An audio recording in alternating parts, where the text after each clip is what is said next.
দিল সে যেন আল্লাহকে কষ্ট দিল। ওমান আযাল্লাহ, আর যে আল্লাহকে কষ্ট দিল সে জাহান্নামে। মান সাতারা মুসলিমান সাতারাহুল্লাহু ফিদ দুনিয়া ওয়াল আখিরাহ। মানুষের আইব ঢেকে রাখা বলছে, মানুষের আইব প্রকাশ করতে নাই। অমুকের কি দোষ আছে, অমুকের কি দোষ আছে, এগুলা বলতে নাই। আপনি যদি মানুষের দোষ প্রকাশ করেন, আপনার দোষ কি হবে? আল্লাহ প্রকাশ করবে, দুনিয়া ওয়াল আখিরাহ, দুনিয়া এবং আখিরাত।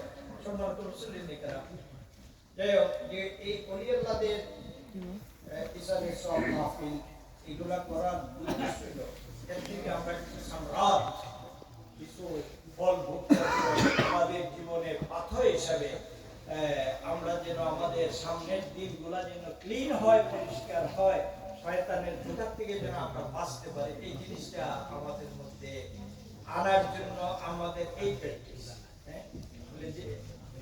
জিকির করা। সাহেব এত কোনো মজলিসও আগে সাহেব জিকির করতেন না, আসমজলিস ছাড়া। বর্তমানে ভাইরাল যারা জিকিরওয়ালা হুজুর আছেন, ভাইরাল, কৃষিতে আরো 10 জন